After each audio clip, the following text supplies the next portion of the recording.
Hi hello ಎಲ್ರಿಗೂ ನಮಸ್ಕಾರ. ನಾನಿವತ್ತು ಇನ್ಸ್ಟೆಂಟಾಗಿ ಉಪ್ಪಿನಕಾಯಿ ಮಾಡ್ಕೊಳ್ಳೋದು ಹೇಗೆ ಅನ್ನೋದನ್ನು ತೋರಿಸ್ತಾ ಇದ್ದೀನಿ. ಇದಂತೂ ತುಂಬಾ ಈಸಿಯಾಗಿ ಕೂಡ ಇರುತ್ತೆ. ಹೇಗೆ ಮಾಡೋದು ಅಂತ ನೋಡೋಣ ಬನ್ನಿ. ನಾನಿಲ್ಲಿ ಒಂದು ಮಾವಿನಕಾಯಿನ ತೊಗೊಂಡಿದ್ದೀನಿ. ಇದನ್ನು ನಾನಿಲ್ಲಿ ತೊಳೆದ್ಬಿಟ್ಟು ಇದರಲ್ಲಿರ್ತಕ್ಕಂಥ ನೀರನ್ನೆಲ್ಲ ಹೊರಿಸ್ಬಿಟ್ಟು ತೊಗೊಂಡು ನಿಮಗೆ ತೋರಿಸ್ತಾ ಇರ್ತಕ್ಕಂಥದ್ದು. ಇದನ್ನು ನಾವು 1 ವಾರಗಳ ಕಾಲ ಫ್ರೀಝರಲ್ಲಿ ಉಪ್ಪಿನಕಾಯಿನ ಸ್ಟೋರ್ ಮಾಡಿ ಇಟ್ಕೊಬೋದು. ಇಲ್ಲ ಅಂದರೆ ನೀವು ಹಾಗೆ 2 ರಿಂದ 3 ದಿನಗಳ ಕಾಲ ಸ್ಟೋರ್ ಮಾಡಿ ಇಟ್ಕೊಬೋದು. ಈ ರೀತಿಯಾಗಿ ಚಿಕ್ಕದಾಗಿ ಕಟ್ ಮಾಡ್ಕೊಂಡು ತೊಗೊಂಡಿರ್ತಕ್ಕಂಥದ್ದು. ನಾನಿಲ್ಲಿ ಒಂದು ಬಾಣಲೆಗೆ 1 ಟೇಬಲ್ ಸ್ಪೂನ್ನಷ್ಟು ಮೆಂತ್ಯ ಕಾಳು, 1 ಟೇಬಲ್ ಸ್ಪೂನ್ನಷ್ಟು ಸಾಸಿವೆ, ಇದಿಷ್ಟನ್ನು ಕೂಡ ಹುರ್ಕೊಂಡು ತೊಗೊಂಡಿರ್ತಕ್ಕಂಥದ್ದು. ಮೆಂತ್ಯ ಎಲ್ಲ ಬಣ್ಣ ಬದಲಾಗಬೇಕು, ಹಾಗೆ ಸಾಸಿವೆ ಎಲ್ಲ ಚಿಟಪಟ ಅಂತ ಸಿಡಿಬೇಕು. ಈ ರೀತಿಯಾಗಿ ಹುರ್ಕೊಂಡು ತೊಗೊಂಡಿರ್ತಕ್ಕಂಥದ್ದು.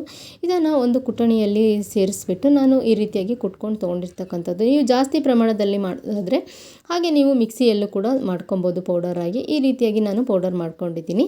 ಈಗ ನಾನಿಲ್ಲಿ 2 ಮಾವಿನಕಾಯಿನ ತೊಗೊಂಡಿರ್ತಕ್ಕಂಥದ್ದು. ಇದನ್ನು ನಾನಿಲ್ಲಿ ಚಿಕ್ಕದಾಗಿ ಕಟ್ ಮಾಡಿಕೊಂಡು ಒಂದು ಬೌಲ್ಗೆ ಸೇರಿಸ್ಕೊಂಡಿದ್ದೀನಿ. ರುಚಿಗೆ ತಕ್ಕಷ್ಟು ಉಪ್ಪು ಮತ್ತು ಅರಿಶಿಣದ ಪುಡಿ ಹಾಗೂ ಕುಟ್ಟಿಟ್ಕೊಂಡಿರ್ತಕ್ಕಂಥ ಪೌಡರ್ನು ಕೂಡ ಸೇರಿಸ್ಕೊತಾ ಇದ್ದೀನಿ. ಹಾಗೆ ನಾನಿಲ್ಲಿ 1 ಟೇಬಲ್ ಸ್ಪೂನ್ನಷ್ಟು ಅಚ್ಚಕಾರದ ಪುಡಿ, ಕಾಯಿಸಿ ಹಾರಿಸಿರ್ತಕ್ಕಂಥ ಎಣ್ಣೆ ಇದನ್ನು ಕೂಡ ನಾನಿಲ್ಲಿ ಸೇರಿಸ್ಕೊತಾ ಇದ್ದೀನಿ. ಇದಿಷ್ಟನ್ನು ಕೂಡ ಸೇರಿಸ್ತಿದ್ದಾಗೇ ನಾವು ಒಂದ್ಸಲ ಚೆನ್ನಾಗಿ ಮಿಕ್ಸ್ ಮಾಡ್ಕೋಬೇಕಾಗತ್ತೆ. ಸೊ ನೀವಿಲ್ಲಿ ನೋಡ್ತಿರ್ಬೋದು ಯಾವ ರೀತಿಯಾಗಿ ಮಿಕ್ಸ್ ಮಾಡ್ಕೊಂಡಿದ್ದೀನಿ ಅಂತ. ಸೊ ನೋಡಿದ್ರಿ ಅಲ್ವಾ, ಕಂಪ್ಲೀಟ್ ಆದ ಉಪ್ಪಿನಕಾಯಿ ಎಲ್ಲ ರೆಡಿ ಆಯಿತು. ನೀವು ಒಂದ್ಸಲ ಟ್ರೈ ಮಾಡಿ ಹೇಗೆ ಬಂತು ಅಂತ ಕಮೆಂಟ್ ಮೂಲಕ ನನಗೆ ತಿಳಿಸಿ. ಹಾಗೆ ನಿಮ್ಮ ಫ್ರೆಂಡ್ಸ್ ಫ್ಯಾಮಿಲಿ ಮೆಂಬರ್ಸ್ಗೆಲ್ಲ ಶೇರ್ ಮಾಡಿ. ಹಾಗೆ ನಿಮಗೆ ಇಷ್ಟ ಆದರೆ ಲೈಕ್ ಮಾಡಿ, ಸಬ್ಸ್ಕ್ರೈಬ್ ಮಾಡ್ಕೊಳ್ಳಿ, ಪಕ್ಕದಲ್ಲಿರ್ತಕ್ಕಂಥ ಬೆಲ್ ಐಕಾನ್ ಪ್ರೆಸ್ ಮಾಡಿ. Thank you.